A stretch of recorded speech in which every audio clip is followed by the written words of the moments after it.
പാർവതിയെ കണ്ടപ്പോഴേ അച്ഛന്റെ മുഖം ഒന്ന് തെളിഞ്ഞു.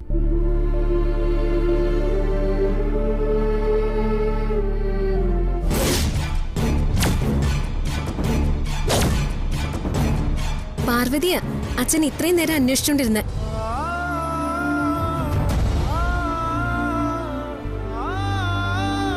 പാർവതിയെ പോലീസ് കൊണ്ടുപോയതിന്റെ പ്രയാസത്തിലായിരിക്കും എന്റെ മോൻ ഇങ്ങനെയൊക്കെ സംഭവിച്ചത്.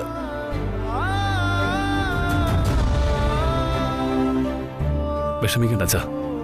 പാർവതിയെ കുറിച്ച് മറ്റുള്ളവർ പറഞ്ഞൊന്നും ആ ഡിവൈഎസ്പി പൂർണ്ണമായി വിശ്വസിച്ചിട്ടുണ്ടാവില്ല.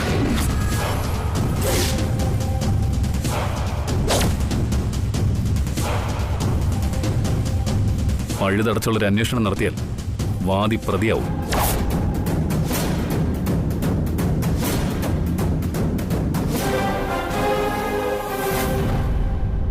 അതുകൊണ്ട് ഇനി അച്ഛൻ വിഷമിക്കണ്ട.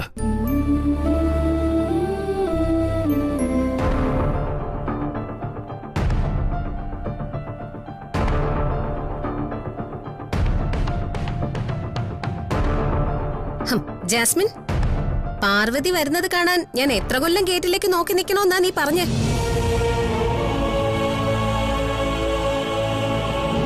5 അതോ 6? എനിക്കേ കൃത്യമായിട്ട് ഓർമ്മ കിട്ടുന്നില്ല, ഒന്ന് പറഞ്ഞു തരൂ.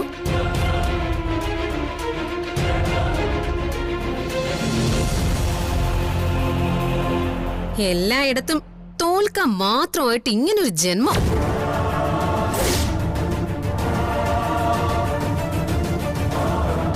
നീ എന്നോട് പറഞ്ഞൊന്നും നീ മറന്നിട്ടില്ലല്ലോ. ഷോപ്പിങ്ങിന് പോയ ഭാര്യയെ കൂട്ടിക്കൊണ്ടുവരാനല്ല വിശാൽ ബ്രോ പോയിരിക്കുന്നേ. പോലീസ് അറസ്റ്റ് ചെയ്തോണ്ട് പോയ ഒരു ക്രിമിനലിനെ കൂട്ടിക്കൊണ്ടുവരാനാണെന്നും അതൊരിക്കലും നടക്കാത്ത കാര്യമാണെന്നും അല്ലേ?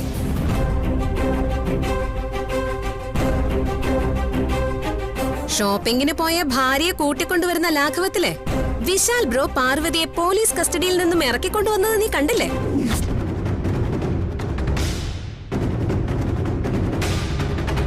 എന്റെ വിശാൽ ബ്രോയെ ഒരു ഹീറോയാ.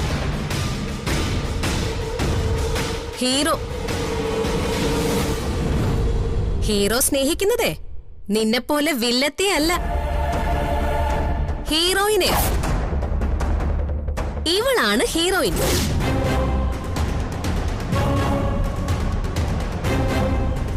ശ്രീമതി പാർവതി വിശാൽ.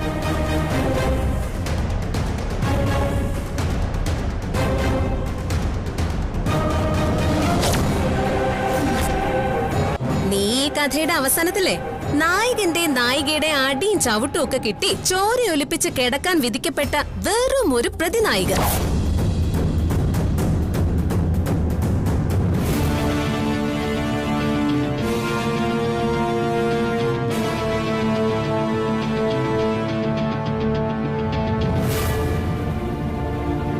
വിഷമിക്കണ്ട മോനെ, പാർവതി തിരിച്ചു വന്നില്ലേ?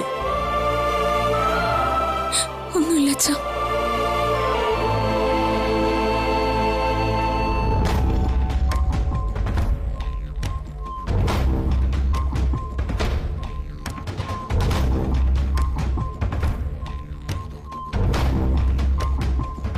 അതെ, വെറുതെ വീട്ടുമുറ്റത്ത് നിന്ന് വെയിൽ കൊണ്ടിട്ട് ഒരു കാര്യവുമില്ല.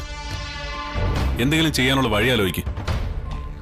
പാർവതിയെ സപ്പോർട്ട് ചെയ്യുന്ന അരവിന്ദനല്ല, ആന്റിക്ക് പരിചയമുള്ള ഡിവൈഎസ്പിയാ പാർവതി അറസ്റ്റ് ചെയ്തത്. അതുകൊണ്ട് സെൻട്രൽ ജയിലിൽ അവൾക്കൊരു ഉറപ്പായെന്ന് വിശ്വസിച്ച് സന്തോഷിച്ചിരിക്കുമ്പോഴാ വിശാലിന്റെ കൂടെ അവളുടെ ഒരു എൻട്രി.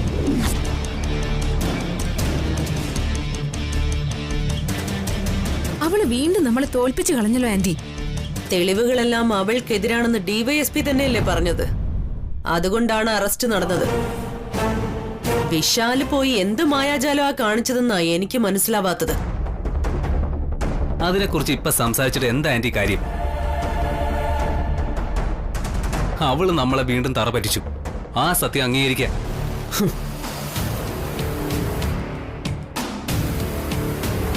എന്നിട്ട് അടുത്ത നീക്കം പ്ലാൻ ചെയ്യാം, വീണ്ടും പരാജയപ്പെടുക. കുറെ പ്ലാനിങ്ങും കണക്കുകൂട്ടലും. ഒന്നും നടപ്പുള്ള കാര്യമല്ല. ജിതൻ എന്തായി ഉദ്ദേശിക്കുന്നത്? പാർവതിയുടെ കൂടെ ടോം ആൻഡ് ജെറി കളിക്കാനല്ലല്ലോ ജാസ്മിൻ ഇവിടെ നിൽക്കുന്നത്. വിവാഹത്തെക്കുറിച്ച് സംസാരിക്കേണ്ടെന്നാണ് ഏട്ടൻ പറഞ്ഞു വരുന്നത്. തിടുക്കം കാണിക്കണ്ട ഏട്ടാ. ഇനി മണ്ഡപത്തിൽ നിന്ന് നാണം കെടാൻ എനിക്ക് വയ്യ. നമ്മുടെ പ്ലാനിങ്ങിൽ എവിടെയാണ് പിഴവ് പറ്റിയതെന്ന് നമുക്ക് കണ്ടുപിടിക്കണം. എന്നിട്ട് അത് പരിഹരിക്കണം. അതിനുശേഷം മതി വിവാഹക്കാരുമായിട്ട് മുന്നോട്ട് പോവലൊക്കെ. നമ്മുടെ പ്ലാനിങ്ങിന്റെ പിഴവ് കൊണ്ടാണ് ഇത് സംഭവിച്ചതെന്നാണോ നീ പറഞ്ഞു വരുന്നത്? അതല്ലേ കാരണം. ആന്റി തന്നെ ഒന്ന് ആലോചിച്ച് നോക്ക്. വിശാൽ എന്റെ കഴുത്തിൽ താലി കെട്ടാൻ ഒരുങ്ങുമ്പോ മണ്ഡപത്തിൽ അരവിന്ദൻ. അങ്കിളിന്റെ ആന്റിയുടെ മുന്നിൽ വെച്ചാ പാർവതി അങ്ങനൊരു നീക്കം നടത്തിയത്. അല്ല, അങ്കിളിന്റെ ആന്റിക്ക് എന്തുകൊണ്ട് ഇത് മനസ്സിലാക്കാൻ കഴിഞ്ഞില്ല? അല്ല, എന്റെ കൺമുന്നിൽ വെച്ചോ? അതിന് ഞാൻ ആ ഏരിയയിൽ ഉണ്ടായിരുന്നില്ലല്ലോ. പോലീസിന്റെ വര പറഞ്ഞ് മുങ്ങിയതല്ലേ? ആന്റിയുടെ കൺവെട്ടത്തുനിന്ന് അവൾ എങ്ങോട്ടും പോയിട്ടില്ല. ആന്റി വീട്ടമ്മ കളിക്കുമ്പോ അവള് വേലക്കാരി കളിക്കുന്നു. ആ വേഷത്തിൽ നിന്നുകൊണ്ട് അവൾ ഉദ്ദേശിച്ചെടുത്ത കാര്യങ്ങൾ സാധിച്ചെടുത്തില്ലേ? അവസാന നിമിഷേ അവള് തോറ്റുപോയത് ജാസ്മിന്റെ മിടുക്കുകൊണ്ടാണ്.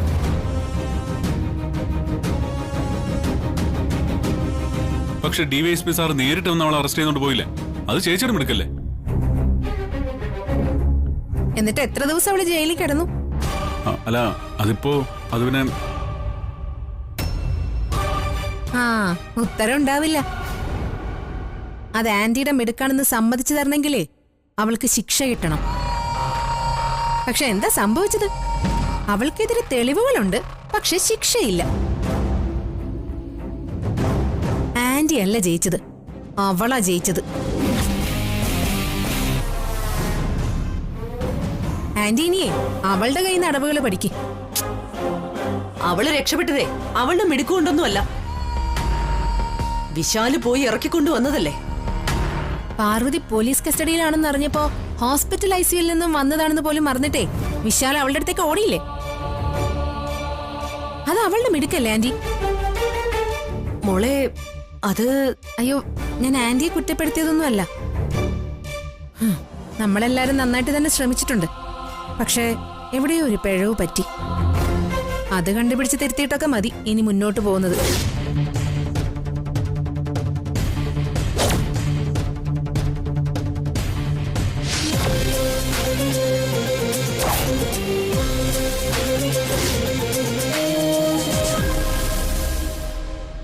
എന്താ എല്ലാവരുടെ ഒറ്റയ്ക്കൊരു ചർച്ച? പാർവതി തന്നെയാവും ചർച്ചാ വിഷയം. അതോ അടുത്ത കല്യാണത്തിനുള്ള മുഹൂർത്തം കുറിക്കലോ?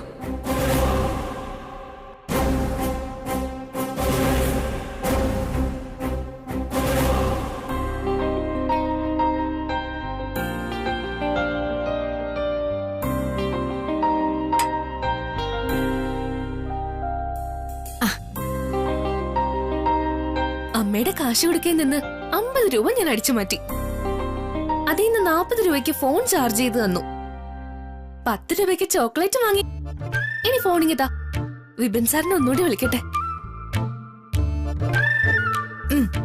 കുറച്ചു സമയം സംസാരിക്കാൻ പാടുള്ളൂ.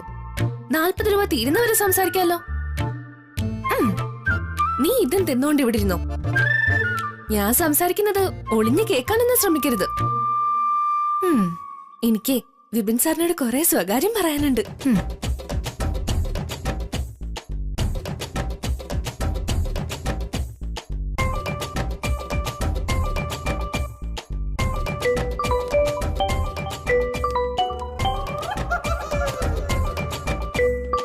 ഇവളെന്നെ കൊണ്ട് പോകണമെന്ന് എനിക്ക് തോന്നുന്നു. ഇങ്ങനെയുണ്ട് ഒരു ശല്യം. എടുത്തില്ലെങ്കിൽ വീണ്ടും വീണ്ടും വിളിച്ചുകൊണ്ടിരിക്കാം. ഹലോ വിപിൻ സാറേ, ഞാനാ പല്ലവിയാ. ആ, മനസ്സിലായി. എന്തിനാ എപ്പോഴെപ്പോഴും ഇങ്ങനെ വിളിച്ചോണ്ടിരിക്കുന്നത്? ഇഷ്ടം ഉണ്ടായിട്ട്. എന്താ പറഞ്ഞ? ഇഷ്ടക്കേട് ഉണ്ടായോന്ന്. ഞാൻ വിളിക്കുന്നത് ഇഷ്ടാവുന്നില്ലേന്ന്. ഞാൻ ചേച്ചിയുടെ കാര്യം അറിയാനാ വിളിച്ചത്. പേടിക്കാനൊന്നുമില്ല. പാർവതി വീട്ടിലെത്തി. വിശാലേട്ടനാണോ ചേച്ചിയെ കൂട്ടിക്കൊണ്ടുവന്നത്? ആ, അതെ. വലിയ പൈസക്കാര് പറഞ്ഞ പോലീസ് ആരെയും വെറുതെ വിടുവല്ലേ? പൈസക്കാര് പറഞ്ഞോന്ന് വെച്ച് പോലീസ് ആരെയും വെറുതെ വിടില്ല. പാർവതി കുറ്റം ചെയ്തിട്ടില്ലെന്ന് പോലീസിന് മനസ്സിലായതുകൊണ്ടാണ് വെറുതെ വിട്ടത്. അതൊന്നുമല്ല, ചേച്ചിയുടെ ഭർത്താവ് പൈസക്കാരനായതുകൊണ്ടാ. എനിക്ക് ഒരു പൈസക്കാരനെ കെട്ടണം. അതിനു വേണ്ടിയാ ഞാൻ ഇയാളെ എപ്പോഴും വിളിക്കുന്നത്. എന്താ പറഞ്ഞ? കേട്ടില്ല. ഒന്നുമില്ല. വിപിൻ സാറേ, എനിക്ക് വിപിൻ സാറിന്റെ ഒരു ഫോട്ടോ വേണം. ഈ ഫോണിലേക്ക് അയച്ചാ മതി. നിനക്കെന്തിനാ എന്റെ ഫോട്ടോ? ക്ഷേത്രത്തിൽ ഉത്സവം വരെയല്ലേ, വലിയ വലിയ ആൾക്കാരുടെ ഫോട്ടോകള് ഫ്ലെക്സും ബാനറും ഒക്കെ വെക്കും എല്ലാവരും. വിപിൻ സാറിന്റെ ഫോട്ടോ വെച്ച് ഞാനും ഒരു ഫ്ലെക്സ് അടിക്കും. ഫോട്ടോ അയച്ചു തരണേ വിപിൻ സാറേ. നിനക്ക് വേറെ പണിയൊന്നുമില്ലേ? നീ കരുതുന്ന പോലെ വലിയ ആളൊന്നുമല്ല ഞാൻ. എനിക്ക് വിപിൻ സാറ് വലിയ ആളാ. ഇപ്പൊ തന്നെ ഫോട്ടോ അയക്കേ. ഇപ്പൊ അയക്കാനൊന്നും പറ്റില്ല. സമയം കിട്ടുമ്പോ അയക്കാം.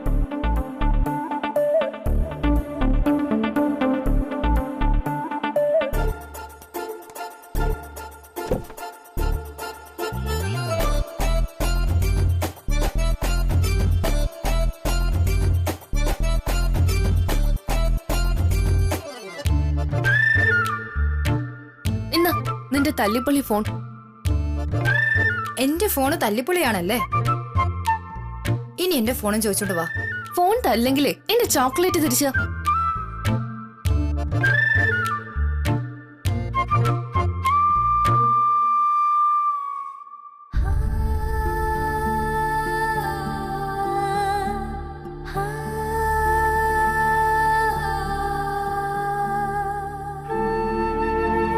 അച്ഛൻ പാർവതി അന്വേഷിച്ചത് വെറുതെ ഒന്നുമല്ല. അച്ഛന്റെ മുഖം കണ്ടില്ലേ? അച്ഛന് പാർവതിയോട് എന്തോ പറയാനുണ്ട്.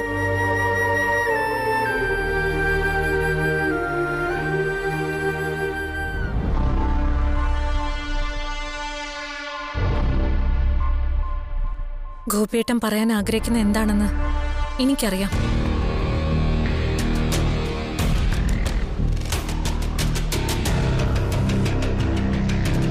ഗോപിയേട്ടന്റെ മനസ്സിൽ ഒരാഗ്രഹമുണ്ട്.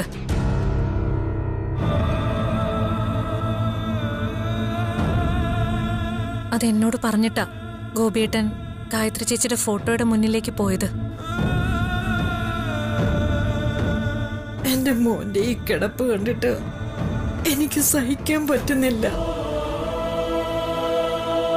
ഗോപിയുടെ മനസ്സിൽ എന്താഗ്രഹം ഉണ്ടെങ്കിലും എല്ലാവരും കൂടി അത് നടത്തി കൊടുക്കണം. ചെറിയമ്മേ, അച്ഛന്റെ ആഗ്രഹം എന്താ? അത് പാർവതിയെ ഗായത്രി ചേച്ചിയുടെ വേഷത്തിലൊന്ന് കാണണം.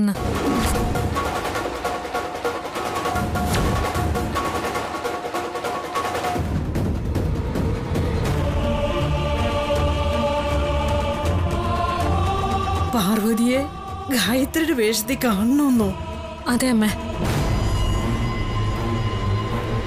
ഗായത്രി ചേച്ചിയുടെ മുറിയില് ഇപ്പോഴും ഉണ്ട് പുത്തം മണം മാറാത്ത കുറെ അധികം സാരികള്.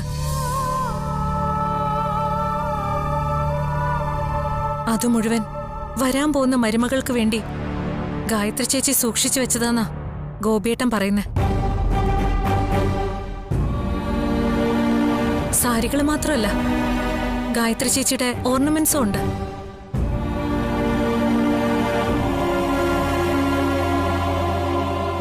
ഗായത്രി ചേച്ചി മരിക്കുമ്പോ വിശാല സ്കൂളിൽ പഠിക്കുക.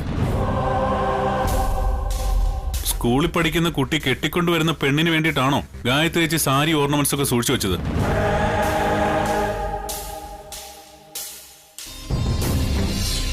കള്ളം പറയുമ്പോഴേ കേൾക്കുന്നവര് മണ്ടന്മാരല്ലാന്നും കൂടി ഓർക്കണ രാധികെ.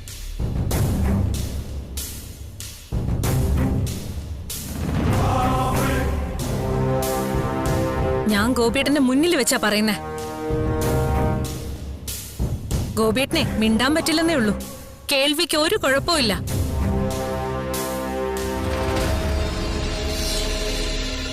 ഞാൻ പറയുന്നത് കള്ളമാണെങ്കിൽ ഗോപിയേട്ടന്റെ മുഖം നോക്കിയാൽ മനസ്സിലാവുമല്ലോ.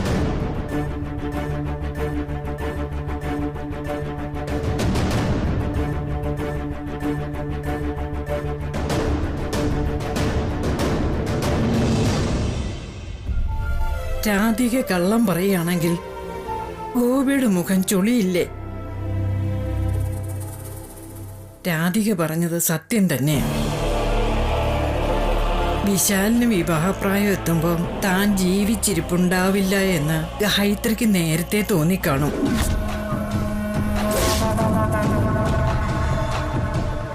അച്ഛൻ അങ്ങനെ പറഞ്ഞിട്ടുണ്ടോ ഇല്ലയോന്നൊക്കെ ഈ അങ്കിളിനെ ബോധിപ്പിക്കേണ്ട കാര്യമൊന്നും ഇല്ലല്ലോ ചെറിയമ്മ. മകന്റെ ഭാര്യ മരിച്ചുപോയ തന്റെ ഭാര്യയുടെ ഡ്രസ്സും ആഭരണങ്ങളും ഒക്കെ ഇടണമെന്ന് അച്ഛൻ പറഞ്ഞാലും ഇല്ലെങ്കിലും അതൊരു തരത്തിലും അങ്കിളിനെ ബാധിക്കുന്ന കാര്യമല്ല. അതുകൊണ്ട് അങ്കിള് പറയുന്നതിനൊന്നും ചെറിയമ്മ മറുപടി പറയാൻ നിൽക്കണ്ട. ആയിക്കോട്ടെ, എന്നോട് മറുപടി പറയണ്ട. ഞാനായിട്ടൊന്നും ചോദിക്കാനും പോകുന്നില്ല. പക്ഷേ എനിക്ക് പറയാൻ അവകാശം ഇല്ലെങ്കിലും എന്റെ ചേച്ചിക്ക് പറയാൻ അവകാശമുണ്ടല്ലോ.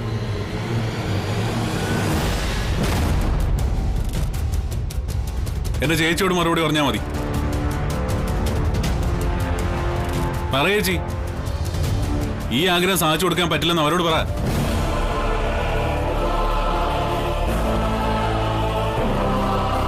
പ്രതാപ, അങ്ങനെ നീ പറയിപ്പിക്കൊന്നും വേണ്ട. ഗോപിയേട്ടന്റെ ആഗ്രഹം സാധിച്ചു കൊടുക്കാൻ പറ്റില്ല എന്ന് പറയാൻ പ്രഭാവതിക്കും അവകാശമില്ല.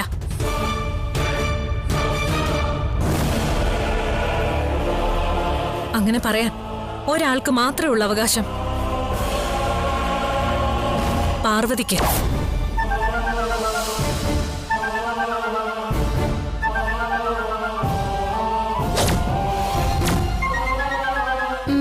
അത് ശരിയാ. ഗായത്രിയമ്മയെ പോലെ ഉടുത്തൊരുങ്ങി നടക്കാനൊന്നും എനിക്ക് പറ്റില്ല എന്ന് പാർവതിക്ക് പറയാം. പക്ഷെ പാർവതി ഒരിക്കലും അങ്ങനെ പറയില്ല. കാരണം വയ്യാതെ കിടക്കുന്ന അച്ഛനോട് നിങ്ങളൊക്കെ മനസാക്ഷി ഇല്ലാതെ പെരുമാറും. പാർവതിക്ക് അതിന് കഴിയില്ല.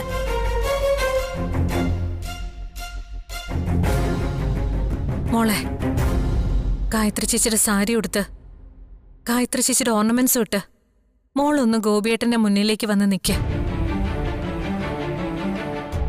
ഗോപിയേട്ടന്റെ ആഗ്രഹം സാധിച്ചു കൊടുക്കണം. ഗായത്രി ജീവിച്ചിരുന്നപ്പോൾ ഇതൊരു വീടായിരുന്നു. ഇപ്പോൾ മനസമാധാനമില്ലാതെ കുറെ പേര് അവിടെ ഇവിടെയായിട്ട് കഴിയുന്ന വെറും ഒരു കെട്ടിടം. ഇത് പഴയതുപോലായി കാണാൻ ഗോപി ആഗ്രഹിക്കുന്നുണ്ടാവും.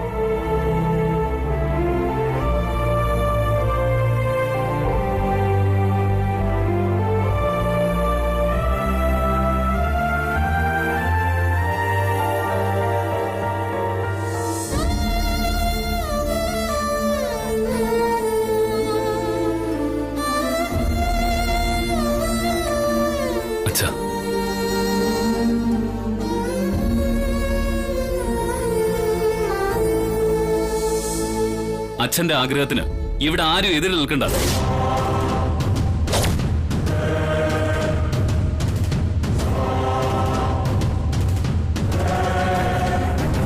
അമ്മയുടെ വേഷത്തിൽ പാർവതിയെ കാണാൻ ആഗ്രഹിക്കുന്നുണ്ടെങ്കിൽ ഞാനത് സാധിച്ചു കൊടുത്തിരിക്കും.